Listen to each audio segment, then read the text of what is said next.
Hello, everybody. How are we? I apologize for my tardiness. It's quite the newsy day, and I was with the president talking about that news, so I look forward to taking your questions on it. But first, I want to talk about President Trump's historic and incredible speech last night. The American people and the entire world watched President Trump powerfully lay out how he's renewing the American dream in a record-breaking joint address to Congress. And Americans loved what they heard. According to a CBS YouGov survey, an overwhelming 76% of those watching approved of President Trump's speech last night. The president spoke about how he's taken more than 400 executive actions on his key promises. The expectations were high, and President Trump is exceeding them. According to brand new polling from the Daily Mail, President Trump has never been more popular as his approval ratings are reaching historic highs. More Americans believe America is headed in the right direction than the wrong direction. Everyday Americans love this president because he tells it like it is, no matter what, and he did that last night. President Trump level set with the American people on the economy and exposed how badly Joe Biden screwed it up by causing the worst inflation crisis in 4 decades. President Trump was honest about where we are while making clear that help is on the way. As the president declared last night, he will make America affordable again. Last night, you also saw who motivates the president to work so hard. Everyday Americans, who President Trump shined a spotlight on last night in his speech. From Mark Fogel, who President Trump was finally able to reunite with his family and his beautiful 95-year-old mother after being detained in Russia, to Peyton McNabb, whose heart-wrenching story motivated President Trump to end men in women's sports, and to Allison and Lauren Phillips, the mother and daughter and sister of Laken Riley, who President Trump honored by signing the Laken Riley Act to ensure her name will live on forever. In other amazing and surprise moments, President Trump honored the life of Jocelyn Nungare, who was brutally murdered by illegal alien gang members. He ensured Jocelyn will never be forgotten by renaming a national wildlife refuge in her home state of Texas to honor her life. And in one of the greatest surprise moments of the night, DJ Daniel, an incredible 13-year-old boy who is beating brain cancer, saw his dreams fulfilled by President Trump when he was made an honorary Secret Service agent. And finally, after nearly 4 years, President Trump delivered justice for the families of the 13 American heroes who were killed at Abbey Gate in the Biden-botched Afghanistan withdrawal, which was one of the worst humiliations in the history of our country. President Trump announced that we have detained Mohammed Sharifullah, the monster who was responsible for that horrific attack, and he was delivered to Dulles Airfield earlier this morning. On his first day in office, President Trump's national security team across the federal government prioritized intelligence gathering to locate this evil individual. President Trump's team shared intelligence with regional partners such as Pakistan, who helped identify this monster in the borderland area late last month. Mohammed confessed to his crimes related to Abbey Gate and other attacks in Russia and Iran as well to the Pakistanis. And U.S. law enforcement officers traveled to Pakistan over the weekend, where he again confessed his crimes to the FBI. As President Trump said last night, this killer will now face the swift sword of American justice for these atrocities right here on United States soil. Joe Biden was responsible for this botched withdrawal, and he had 3 years to find this evil terrorist, and he didn't even try to get the job done. But President Trump campaigned on behalf of and grew very close to the Gold Star families. He promised them accountability, and last night, he kept his promise. He spoke to those Gold Star families yesterday, ahead of his speech, in an incredibly heartwarming call to share this incredible news. And as President Trump asked in his speech last night, how could anyone possibly be opposed to any of this action that he is taking? Well, apparently, the modern-day Democrat Party could. The behavior of Democrats last night was completely disgraceful and demonstrated how severely out of touch they are with the American public. It was the most shameful moment in the history of presidential addresses in that beautiful chamber. In what was supposed to be a unifying moment for our country, Democrat members of Congress instead screamed at the President of the United States, who was just overwhelmingly reelected by their constituents, walked out of the chamber, and worst of all, they disrespected the American people. Democrats didn't stand to keep men out of women's sports. They couldn't even clap for a girl who got her head smashed in by a man on a volleyball court. Democrats didn't stand for an innocent and beautiful child who is surviving brain cancer. They opposed eliminating taxes on tips and Social Security. They didn't stand in favor of cutting taxes for hardworking Americans. They couldn't even clap for two mothers whose daughters were killed by illegal aliens. One of the only things that could get Democrats off their feet last night was cheering for Ukraine, not for America. Last night was a very clarifying moment for our country. The Democrats exposed themselves as the party of insanity and hate, the party that wants to put America last. They've allowed their Trump derangement syndrome to stop them from celebrating America and our people, and we will not allow them to forget that. And it's not just the Democrat Party. The mainstream media still doesn't get it. Last night, MSNBC's Nicole Wallace disgustingly looped in a 13-year-old boy with brain cancer into an attack on the president over January 6th. And CNN's first chyron out of the speech called it divisive. President Trump wasn't divisive. The Democrats were.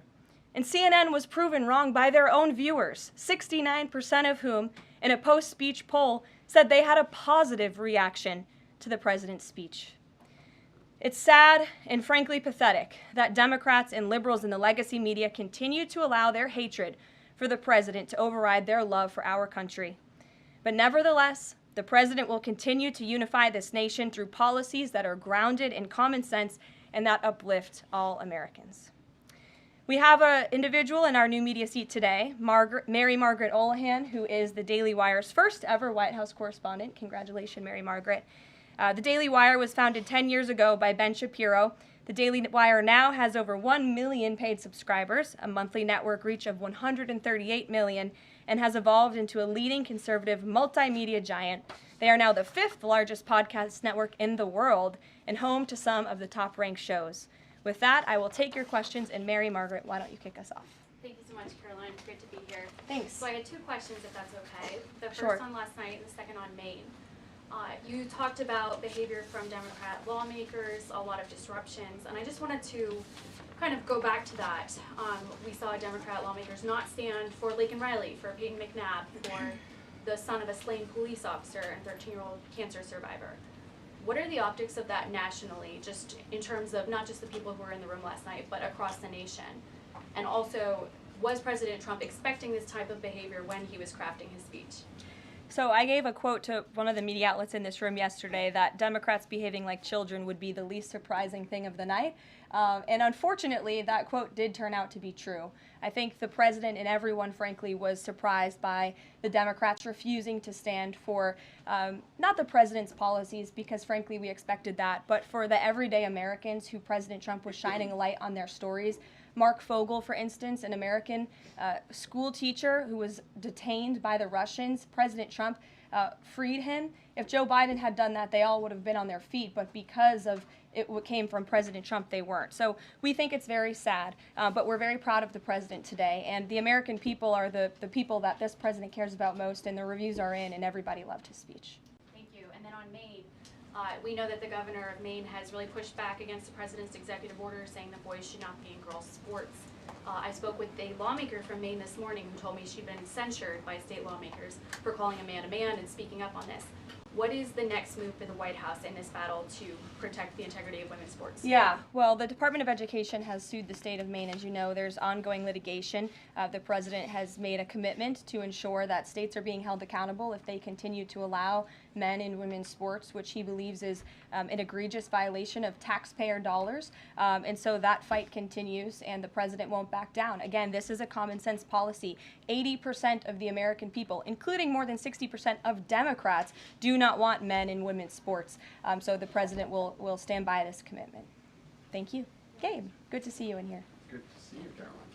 A couple questions. One, can you confirm that the president held talks with the big 3 automakers today, speaking about potentially delaying tariffs? I can confirm, and I'm glad that you asked, because the president sent me out here with a statement directly from him on this. I saw it was reported earlier today by Bloomberg News, and he wanted me to share this with all of you.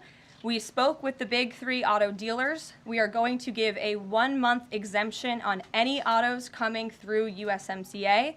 Reciprocal tariffs will still go into effect on April 2nd, but at the request of the companies associated with USMCA, the president is giving them an exemption for 1 month so they are not at an economic disadvantage. So the three companies that he spoke to are Stellantis, Ford, and General Motors. They requested the call, they made the ask, and the president is happy to do it. It's a 1-month exemption. And the president just posted on social media that he has spoken with Prime Minister Trudeau. He says he's not satisfied with what the Prime Minister has said when it comes to fentanyl, but less than 1%, as you know, less than 1% of the fentanyl seized last year was in the northern border. What else does Canada need to do? Well, the president did just put out a statement on his call with the governor, Justin Trudeau, as he calls him, of Canada, and he said that he was not pleased, as you said. He said it's not good enough. He told Prime Minister Justin Trudeau that directly. The call ended in a somewhat friendly manner, as the president said, but he's not going to stop standing up for the American people. And to answer your question directly when it comes to fentanyl, for the last 4 years, unfortunately, our neighbors to the north and the south, Canada and Mexico respectively, have allowed America to be a dumping ground, not just for illegal aliens, but for illegal, poisonous, deadly fentanyl, which is now the #1 killer of young people in this country aged 18 to 34. Through the northern border in Canada, in last fiscal year alone, there was enough fentanyl seized to kill 4.8 billion people. And that number is up 2,050% from 2023, the year before. So there's been more than a 2,000% increase in illegal fentanyl seizure at the northern border. Why? Because Canada is allowing that fentanyl to come to the United States. The president sees these numbers. He thinks about the lives that are lost. And everybody in this room, I'm sure, everybody watching at home, everybody across the country knows someone in our lives who has been killed at the hands of this deadly poison. There needs to be repercussions for that. The president feels very strongly about it. But Karoline, respectfully, it's just 43 pounds that were found last year. That's less than a carry-on suitcase. Is that a lot of fentanyl compared to, say, Mexico, where the vast majority of the fentanyl is brought in through Mexico, not Canada? So what else does Canada need to do? Well, I just told you, last year alone, there was a 2,000% increase in illegal fentanyl. But it's only 43 You're asking me for what the president's justification is for these tariffs. It's not up to you. You're not the president, Gabe. And frankly, I think it's a little bit disrespectful to the families in this country who have lost loved ones at the hands of this deadly poison. If you talk to them, and this president has, they are grateful that they finally have a president who is standing up to both Canada and Mexico, and most importantly, to China as well. The president added an additional 10% tariff on China because this deadly poison is being produced in that country. It's being distributed through our neighbors, and there needs to be consequences for that, period. Peter. Thank you, Karoline. If the U.S. has a longstanding policy that we do not negotiate with terrorists, then why is the U.S. now negotiating directly and for the first time ever with Hamas? Well, when it comes to the negotiations that you're referring to, first of all, the special envoy who's engaged in those negotiations does have the authority to talk to anyone. Israel was consulted on this matter. And look, dialogue and talking to people around the world to do what's in the best interest of the American people is something that the president has proven is what he believes is good faith effort to do what's right for the American people. Is it just about the hostages? Or are they also talking about the president's plan to take over Gaza? These are ongoing talks and discussions. I am not going to detail them here. There are American lives at stake. I would defer you to the Department of State for further details, but I'm not going to get into those talks here at this podium. We know that some officials here were miffed that Zelensky showed up last week without a suit for his meeting in the Oval Office. But Elon Musk never wears a suit. He did last night. So what is the dress code? Well, Elon Musk wore a suit last night. I'm sure you saw it. Was he spooked by the Zelensky getting kicked out? No, I don't think so. I'm just pointing out that he did wear a suit last night, and I think the president liked that very much, and he looked great. Speaking of the president, he just passed me a note while I'm standing here. He wanted me to hold this up. This is the poll that I cited, the CBS YouGov poll that shows that 76% of those who watched the president's speech last night approved of his speech. And so it goes to my earlier point that I made in my monologue about how incredibly sad it is that we have a modern-day Democrat Party who is so severely out of touch with the American public. This is a great poll. The ultimate poll, though, came on November 5th when the president won by an overwhelming margin that he spoke about last night. Democrats weren't happy to hear that either. Ouija. Thank you, Caroline. Back on tariffs, last night President Trump said there will be a little disturbance, but we're okay with that. Can you put a dollar figure amount on how much the average American family should expect to pay as this disturbance? And why should Americans be okay with that when so many are already struggling to pay the bills? Well, first of all, last night, the president told the truth. And he was realistic, and he level set with the American people. And I think, frankly, it's very refreshing, and everybody in this room should be very grateful that we have a president who tells the truth about the reality of the economic situation that we are in, unlike the previous president who lied to everybody's faces, saying inflation was transitory, saying it was under control, saying that the border was secure, when none of that was true. So the president is being frank and honest, and the American people elected this president to have monumental reform and change, including rebuilding our manufacturing base in this country, standing up to foreign nations who have been ripping off our country for decades, and that requires a little bit of disruption. That requires a lot of effort and work that this president is focused on doing. With that said, as the president said last night, his administration is wholeheartedly committed, of course, to ending the inflation nightmare caused by the Biden administration. Look at the deregulation efforts. Look at the president's push last night in his speech for Congress to pass tax cuts, to end taxes on Social Security and overtime pay for hardworking Americans, end taxes on tips. We need Congress to get that done because that's going to put more money back into the pockets of the American people. And I didn't even mention energy. Look at the president's approach and focus on unleashing the might of our energy industry. We know that's the #1 driver of inflation. He's been slashing back a lot of the burdensome regulation from the previous administration to unleash our energy industry here at home, which will drive down costs. He said he is committed to making America affordable again. He did it in his first term, and Americans can trust him to do it again. President Trump has made clear, Caroline, that he loves tariffs, but the stock market does not. How does he factor that into his decision-making? Well, the president does love tariffs. He said it's one of his favorite words in the English dictionary, and he believes in tariffs because they'll ultimately make America rich again. They're going to raise revenue. They're going to help us pay down our debt. Most importantly, they're going to bring American jobs here back home. So I think for folks on Wall Street who may be concerned, look at what this president did for you in his first term. Wall Street boomed. Stock market boomed. The president expects that to happen again, but most importantly, Main Street is going to boom, and that's why the president has this whole of government economic approach, which includes tax cuts, tariffs, regulation cuts, and an energy industry that will bring down costs for American consumers. Sure, Monica. Thank you, Caroline. You mentioned not one Democrat senator voted to protect women's sports from males. Not one Democrat congressman or congresswoman stood to applaud or support protecting women's spaces and sports at the president's joint session to Congress last night, as you articulately mentioned in the beginning. So I'm wondering, what message is that sending to not only young women who are competing in these sports across the country, but also to the parents of these young girls? Yeah. I think the message that Americans should take away from last night is that they have a president in the Oval Office who is committed to doing what's right for them, especially women and girls across the country. And I think it's very ironic, thank you for bringing up the point about women, that Democrat women were wearing pink to support our fellow females, yet they couldn't stand, again, for a young woman who was almost killed and severely injured by a man on the volleyball court. They couldn't stand for the mothers of two beautiful young women whose lives were taken tragically at the hands of illegal people. So you can't say you're the party of women and then support men and women's sports and not stand up for basic law and order and immigration reform that will protect women in this country. That's what President Trump is doing. He's the president for women. Lindsay, good to see you. Thank you, Caroline. Good to see you.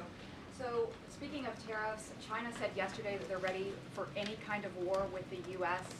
Because of these tariffs that have been placed on them. And a Chinese spokesperson also said that the tariffs would not lead to a resolution of U.S. concerns about fentanyl originating in China. Can you speak to how the administration is planning on responding to that? Well, I think Secretary Hegseth has responded to that this morning. He said that America will always be prepared to defend itself, especially under the leadership of this president in the Oval Office, and that certainly remains true. Again, when it comes to tariffs, the president has been very tough on China, not just now with 20% and more with the reciprocal tariffs that will hit on April 2nd, but look at what he did in his first term. There were billions of dollars worth of tariffs that he implemented on China, and it's quite telling that the previous administration did not rescind those tariffs because they realized the value that they had in not only deterring China, but also raising revenue here in the United States. Rachel. Thanks, Caroline. Just a quick follow-up, two quick follow-ups on tariffs. The president mentioned a little disturbance during his remarks yesterday. The CEO of Target says that consumers will likely see prices go up on everything from strawberries to bananas to avocados. How long should Americans expect to pay higher prices? Are we talking a week, a couple of days, a few months? Again, I don't have a crystal ball, but what I can assure the American people is that this president and this administration is doing everything they can. And I would remind you and everybody else in this room that it's because of the previous administration's economic policies that Americans were left with record high inflation. Inflation throughout Joe Biden's entire 48 months in office was at or above 3%. It hit record highs, as you know. And there's a whole list of what the Biden economic disaster this president was left to clean up. It's been a month, but he's working hard every single day to do just that. Just one quick follow-up on the carve-out. Sorry to cut you off there. The U.S. imported $43 million worth of eggs from Canada. I know you mentioned some of the exemptions when it comes to automakers. Will there be any other carve-outs, including for eggs? We know prices are soaring for Americans. The president is open to hearing about additional exemptions. He always has open dialogue, and he'll always do, what's right, what he believes is right for the American people. But again, as for the egg crisis in this country, the president is wholeheartedly committed to ensuring we're increasing our egg supply, and we're also bringing down cost. And Secretary Rollins has been all over this issue. She comes from an agricultural background and family. That's why she's leading that very important department. She wrote an amazing op-ed in the Wall Street Journal. She's been all over the media talking about her plan. She has a real plan. The president endorses it. And he even, gave her an off-the-prompter shout-out last night to say, Brooke, I'm counting on you. It's an important issue. And this White House is working with Secretary of Agriculture every single day to address this issue. Sure. Jordan. Thanks, Caroline. So, what does it say that the Democrats, while they couldn't stand for Americans or stand for victims, they stood for war and clapped for war and clapped for 5 more years of war?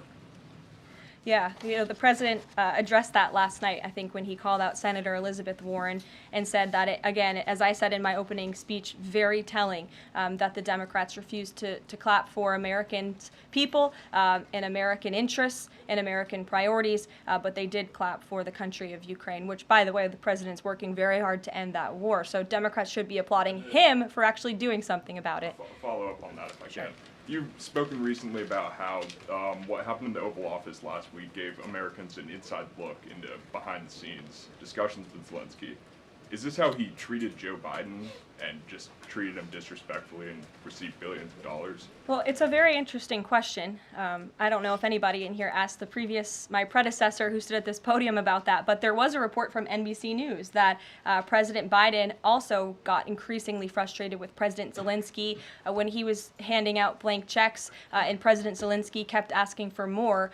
Joe Biden was quite frustrated with that. So again, as I've said repeatedly, Friday revealed the frustrations that this administration has had in closed-door negotiations with the Ukrainians. However, President Zelensky did put out a statement yesterday, which we believe is a positive step forward. And National Security Advisor Mike Waltz has been talking to his Ukrainian counterparts. And so we're in the midst of this, and we'll see what happens next. Caitlin. Thanks, Caroline. I have 2 questions. One on the reprieve that is being granted to these 3 automakers for 1 month on the tariffs on Canada and Mexico.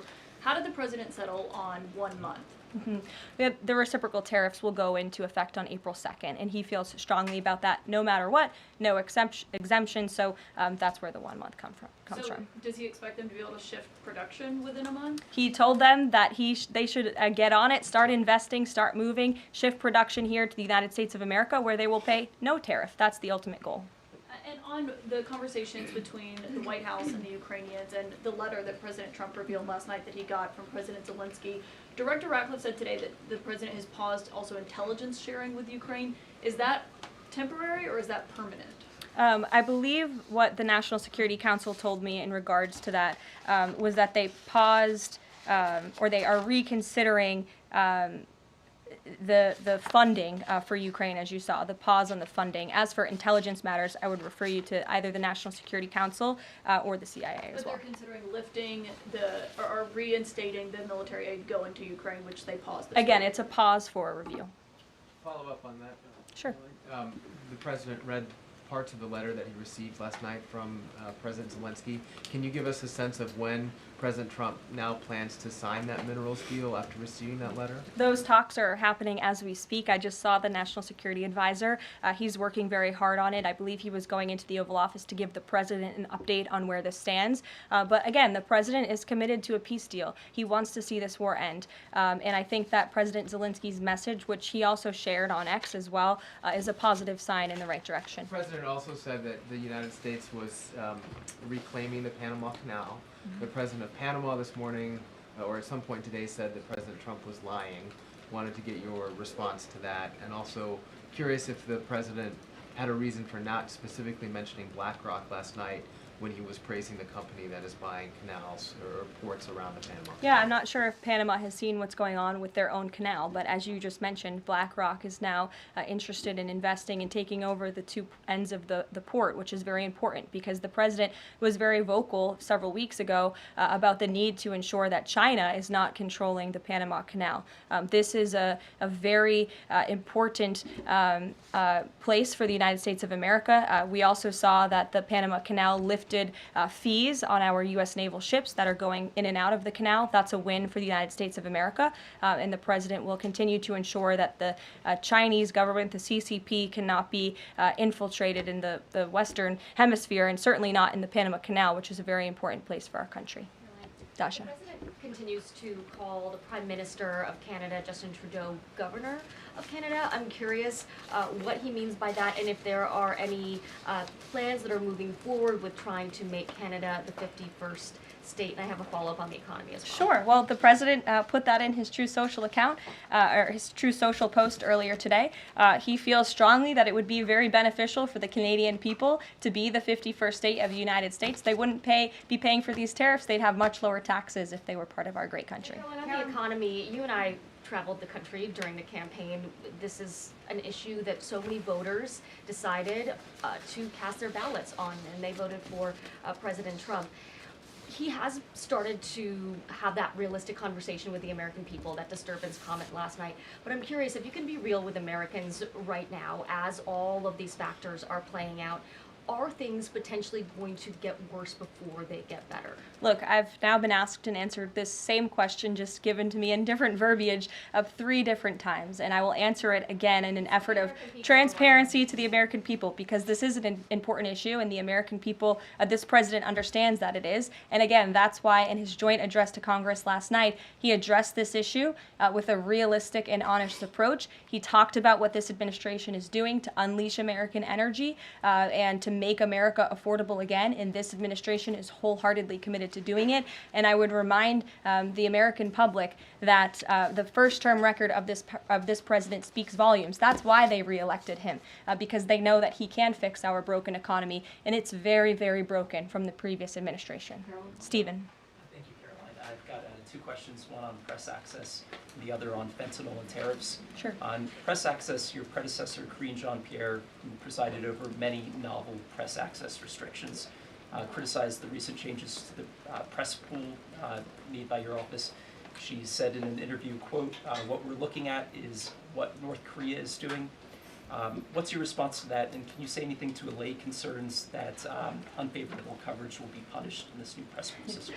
I think that's the same individual who said from this podium numerous times that the commander-in-chief was mentally and physically up for the job, which we knew was a lie. Many people in this room knew it was a lie. Many of you were admonished for asking questions about that truth. So when it comes to truth and transparency, this administration, this White House is setting the example. This president is taking far more questions than his predecessor, Joe Biden, did on a daily basis, and that will continue. And on fentanyl and tariffs, fentanyl produced largely in China has killed 334,000 Americans over 5 years.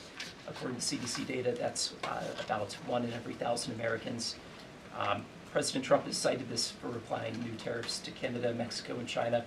But in addition to China's talk about being ready for any kind of war, they said yesterday, the foreign ministry said that, quote, the fentanyl issue is a flimsy excuse to raise U.S. tariffs, and, quote, the U.S., not anyone else, is responsible for the fentanyl crisis. So what's the response to China that the talk of fentanyl is just an excuse for tariffs, and what does that say about the resolution? Well, of course, the country that is getting very rich off of distributing this deadly poison to American citizens is going to say that. Again, the president knows where the American people stand on this issue. Fentanyl overdoses. Dasha brought up all of us campaigning all across the country. They talked about inflation. They also talked about the border, the illegal immigrants that we're pouring through, but also these deadly drugs. And again, the president keeps in mind those families every single day when he is making these tough decisions. But it's a necessary decision, and he's no longer going to allow the United States of America to be a dumping ground for illegal immigrants and for illegal drugs that are killing our nation's people. This is the #1 leading cause of death in our country, and there needs to be action taken to ensure that cannot continue. Thank you very much, guys. We'll see you later. Thanks, Karoline.